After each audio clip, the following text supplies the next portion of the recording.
Ouçam isto, vocês, todos os povos. Escutem todos os que vivem neste mundo.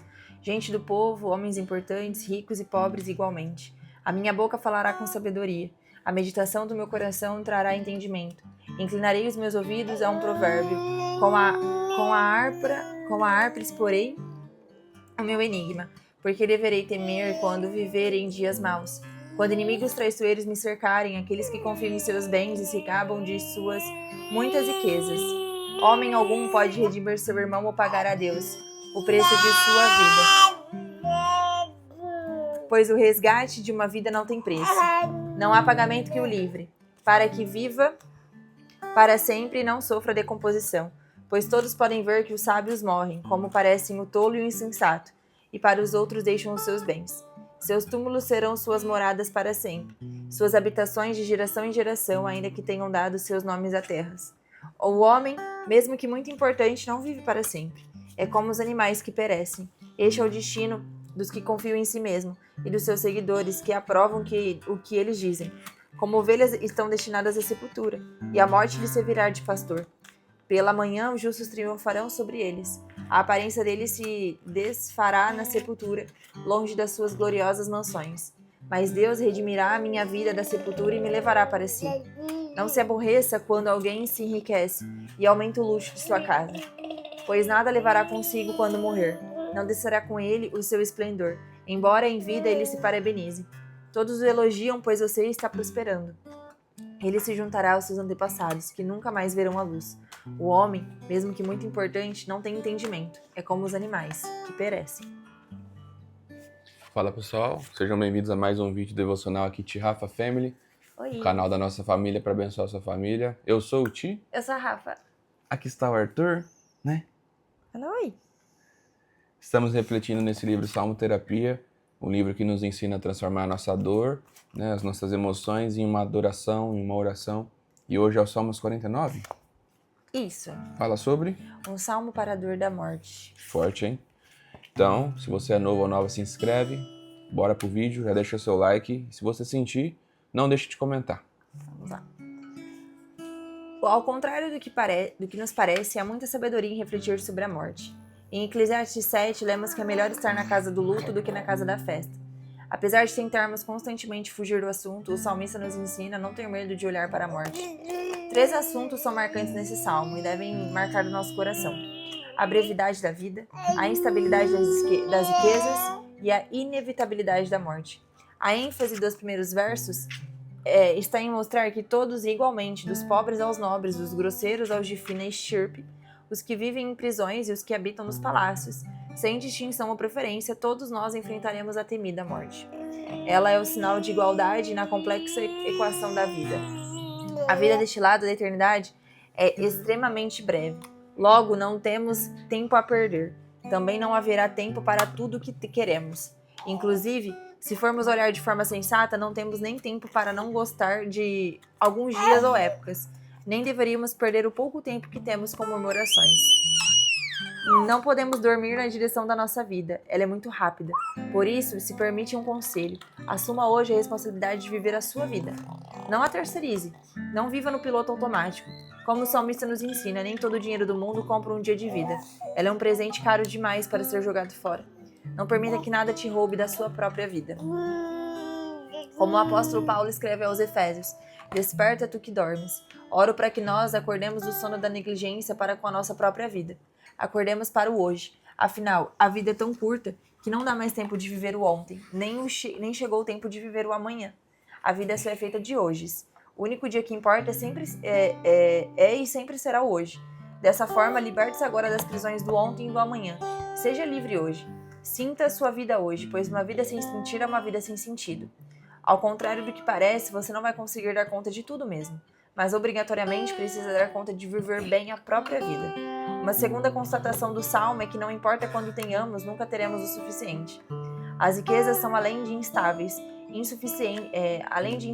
são insuficientes para resolver os problemas mais importantes. Quem propôs ao homem, mesmo no paraíso, que se ele tivesse um pouco mais seria suficiente, foi a serpente. E essa foi justamente a razão da morte. Viver a vida, ou muito pior, deixar de vivê-la, correndo atrás de riquezas estáveis, é um grande desperdício. O Salmo nos ensina que a vida não tem preço e que a verdadeira riqueza de alguém não se mede pela quantidade de seus bens. A verdade é que a morte não abre negociações. Não há qualquer contraproposta que possamos fazer a ela. Ela é o nosso limite. Contudo, se ela é isso, o verso 15 mostra o limite da morte. Mas Deus redimirá a minha vida da sepultura e me levará para si. A conjunção adversativa mas sempre nos mostra um limite. Esse mas tem o objetivo de mostrar que o nosso limite agora já não é mais a morte, mas sim o Deus que venceu a morte. Ele pôs limite no que nos limita. Ele venceu quem nos derrotou. Ele tirou o aguilhão da morte e limitou o seu poder. A vida é curta, a riqueza é insuficiente, a morte, ela é certa. Mas Deus foi até a nossa sepultura por meio de Jesus e nos resgatou da morte para Ele. Nós perdemos, mas Ele venceu. Ele vive e podemos viver eternamente nele. Quero te lembrar hoje que não há túmulo que não reconheça a voz de Jesus. Não há mais morte que Ele não possa ressuscitar. Agora existe um mas de Deus para tudo em nossa história, inclusive para a morte inevitável. As 3 perguntas.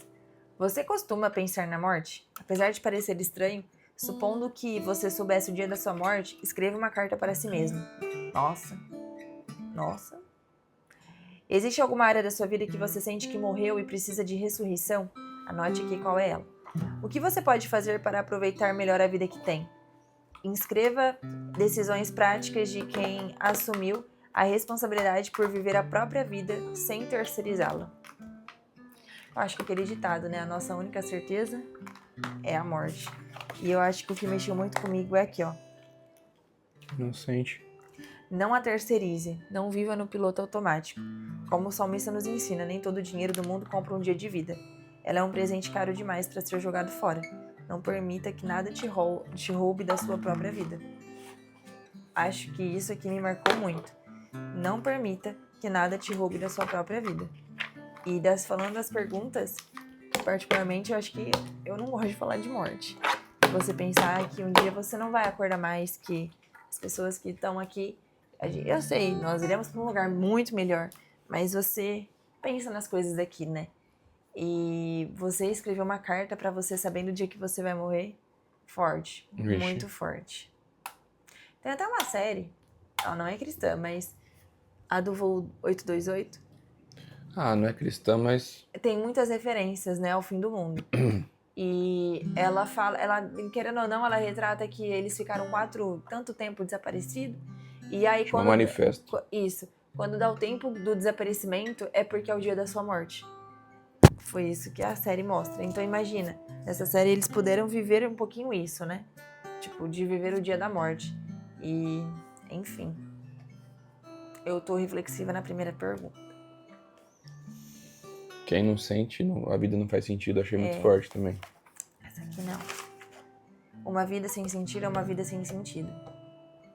E é a verdade, né? Não importa o quanto tenhamos, nunca teremos o suficiente. A gente pode ter o melhor carro, mas aos olhos dos outros, mas aos nossos a gente poderia ter o melhor. A gente pode ter a melhor casa, mas aos nossos olhos a gente poderia ter uma maior. Então... Eu acho que também, né, Rafa, eu vejo tantas pessoas aí que conquistam o mundo todo e não estão felizes, né? Porque talvez no meio dessa conquista, nessa ambição, a pessoa largou todo mundo que amava, largou tudo que gostava de fazer, conquistou o mundo e aí viu que não faz sentido. Ela não sentiu no meio desse caminho. Verdade. E tudo aquilo que a gente faz sem emoção, tudo aquilo que a gente faz assim não, Arthur. Assim, ó. Tudo aquilo que a gente faz sem um propósito, né? Ou aí não. também não. Então. Sem um propósito, a Esse gente pode. realmente não vai desfrutar aquele caminho, aquele processo, né? O mais importante de uma viagem não é a hora que a gente chega, é durante ela toda. É verdade. Então a nossa vida é isso. Eu também não gosto muito desse assunto, mas eu costumo pensar, acho que um pouco mais que a Rafa sobre isso. Todas as noites, a hora que eu vou dormir, eu falo, nossa, meu dia hoje foi isso, eu faço um resumo, né? E eu sempre me vem essa pergunta, se amanhã eu não acordar, será que eu vivi o meu melhor dia? O que eu tenho que fazer amanhã, se amanhã não for meu último dia? Sabe, então todos os dias eu reflito sobre isso e eu oro, falo, Senhor, me confia mais um dia. Porque eu tenho certeza que o Senhor ele nos confia 24 horas todos os dias. E o que a gente tem feito com esse tempo, né? A nossa vida ela é muito curta pra gente perder tempo à toa. A gente fica tempo ocioso, entediado, né? Mas também nós não podemos viver um ativismo, né? Como aquela história de Marta e Maria. Compartilhei Eu vi até o hoje. seu devocional de hoje. Forte demais. Então, que você possa aprender a desfrutar a vida, né? Independente se morreu alguém da sua família, entenda que logo é você. Então, você aproveita. Ele só foi primeiro. Só foi primeiro. O Senhor chamou aquela pessoa primeiro. Então, tenho certeza que Deus tenha te ensinado muito. É um assunto muito reflexivo aí para um sabadão. Então, que você reflita nessa mensagem. Amém. E nós nos vemos amanhã. Normalmente, domingão, Salmo 50 amanhã. 50. Falta 10 dias, hein, gente, para acabar. Salmo parador da angústia. Meu Deus. Então, nós nos vemos amanhã. Que você tenha um sábado maravilhoso. Não esqueça de comentar aí. Compartilha com um amigo, com um grupo de pessoas. E é isso. Tchau, tchau, gente. Tchau. Um abraço.